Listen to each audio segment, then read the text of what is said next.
And music director technicians ಬಗ್ಗೆ ಮಾತಾಡೋದಾದರೆ music director especially ಆರ್ ಸಿನಿಮಾ ಅಂದಾಗ ಎಫೆಕ್ಟ್ಸ್ ಆ್ಯಂಡ್ ಮ್ಯೂಸಿಕ್ ತುಂಬ ಕೌಂಟ್ ಆಗುತ್ತೆ. 2 ಹಾಡುಗಳು ಕೂಡ ತುಂಬ ಚೆನ್ನಾಗಿತ್ತು. Thyagaraj sir, all the very best, ಶುಭವಾಗಲಿ. ಆ್ಯಂಡ್ DOP ಅವ್ರ ಬಗ್ಗೆ ಮಾತಾಡಬೇಕು. ಒಳ್ಳೆ ವಿಜುವಲ್ಸ್, ಫೋಟೋಗ್ರಫಿ ತುಂಬ ಚೆನ್ನಾಗಿತ್ತು. ಆ್ಯಂಡ್ ಇಲ್ಲಿಗೆ ಬಂದಮೇಲೆ ಗೊತ್ತಾಗಿದ್ದು ವೀರೇಶ್ ಅವರಂತ. ನಮ್ಮ ತುಂಬ ಸಿನಿಮಾ ಕೆಲಸ ಮಾಡಿದ್ದಾರೆ ಅವರು, ಅಸಿಸ್ಟೆಂಟ್ DOP ಆಗಿ ಸಕ್ಕದ ಮಾಡಿದ್ದೀರಾ ಗೆಳೆಯ, ಆಲ್ ದ ವೆರಿ ಬೆಸ್ಟ್, ಶುಭವಾಗಲಿ.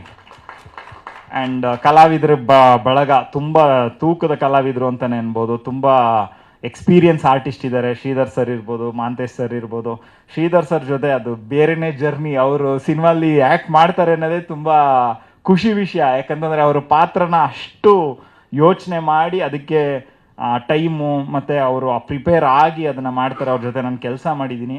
2 ಸಲ ಅವಕಾಶ ಮಿಸ್ ಮಾಡ್ಕೊಂಡ್ಬಿಟ್ಟಿದ್ದೆ. ಲಾಸ್ಟ್ ಸಿನಿಮಾ ನನಗೆ ವರ್ಕ್ ಮಾಡೋ ಅಂಥ ಒಂದು ಅವಕಾಶ ಸಿಕ್ತು ಅವ್ರ ಜೊತೆ. ನನ್ನ ಫೇವ್ರೇಟ್ ಕಲಾವಿದರುಗಳು ಅಂತ ಏನೊಂದಿಷ್ಟು ಬರ್ಕೊಂಡಿರ್ತೀನಿ, ಅದರಲ್ಲಿ ಶ್ರೀಧರ್ ಸರ್ ಒಬ್ಬರು.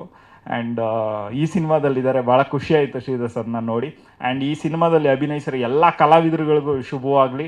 ಶರತ್ ಸರ್ ಇರ್ಬೋದು, ಮಾಂತೇಶ್ ಸರ್, ಎಲ್ಲರಿಗೂ ಎಂಟೈರ್ ಕಲಾವಿದರ ಟೀಮ್ ಎಲ್ರಿಗೂ ಶುಭವಾಗಲಿ ಅಂತ ನನ್ನ ಕಡೆಯಿಂದ ಕೇಳ್ಕೊತೀನಿ. VFX ಟೀಮ್ ತುಂಬ ಚೆನ್ನಾಗಿ ಮಾಡಿದ್ದಾರೆ ಅಂತ ಅನ್ನಿಸ್ತು. ಆ್ಯಂಡ್ ಸ್ಪೆಷಲಾಗಿ ಮೆನ್ಷನ್ ಮಾಡಬೇಕು ಅಂದರೆ ಡ್ಯಾನಿ ಮಾಸ್ಟ್ರು. ಯಾಕಂತಂದರೆ ಆ್ಯಕ್ಷನ್ ಎಪಿಸೋಡ್ ಅಂತ ಬಂದರೆ ಅವ್ರ ಎಕ್ಸ್ಪೀರಿಯನ್ಸೇ ಮಾತಾಡುತ್ತೆ, ನಾವೇನು ಹೇಳಂಗಿಲ್ಲ. ಆ ಫೈರ್ ಎಸ್ಪೆಷಲಿ ಆ್ಯಕ್ಷನ್ ತೆಗಿಬೇಕಾದ್ರೆ ನಮಗೂ ಆ್ಯಸ್ ಎ ಡೈರೆಕ್ಟರ್ ಒಂದು ಕಡೆ ಭಯ ಇರುತ್ತೆ, ಅಯ್ಯೋ ಏನು ಹೆಚ್ಚು ಕಮ್ಮಿ ಆಗದೆ ಇರಲ್ಲಪ್ಪ, ಎಲ್ಲ ದೇವ್ರನ್ನೂ ಕೇಳ್ಕೊಬಿಡ್ತಾ ಇರ್ತೀವಿ ಎಪಿಸೋಡ್ಸ್ ಹಾಕೊಂಡಾಗ. ಯಾವಾಗ ಮಾಸ್ಟರ್ ನಿಂತ್ಕೊಂಡು ಮುಂದೆ ಅದನ್ನು ಕಂಪೋಸ್ ಮಾಡ್ತಾ ಇರ್ತಾರೆ, ಒಂದು ಧೈರ್ಯ. ಯಾಕಂತಂದರೆ ಬೆಂಕಿ ಜೊತೆ ಫೈಟ್ಸ್ಗಳಿರ್ಬೋದು, ಅವ್ರು ಸಕ್ಸಸ್ಫುಲ್ಲಾಗಿ ಬ್ಲಾಕ್ ಬಸ್ಟರ್ ಫೈಟ್ಸ್ಗಳನ್ನ ಕಂಪೋಸ್ ಮಾಡಿದ್ದಾರೆ. ಇಲ್ಲಿ ನೋಡಿದಾಗಲೂ ತುಂಬ ಎಕ್ಸೈಟಿಂಗ್ ಅನ್ನಿಸ್ತಾ ಇತ್ತು ಆ್ಯಕ್ಷನ್ ಎಲಿಮೆಂಟ್ಸ್ಗಳು. And all the very best master. ನಿಮಗೆ ಆಲ್ ದ ವೆರಿ ಬೆಸ್ಟ್. ಏನು ಹೇಳೋದು, ನೀವು ಆಲ್ರೆಡಿ ಅಚೀವರು. ನಮಗೊಂದು ಅವಕಾಶ ಕೂಡ ಬರ್ಬೇಕು ನಿಮ್ಮ ಜೊತೆ ಕೆಲಸ ಮಾಡೋಕ್ಕಷ್ಟೇ. ಆ್ಯಂಡ್ ಎಂಟೈರ್ ಟೀಮ್ ಎಲ್ರಿಗೂ ಶುಭವಾಗಲಿ.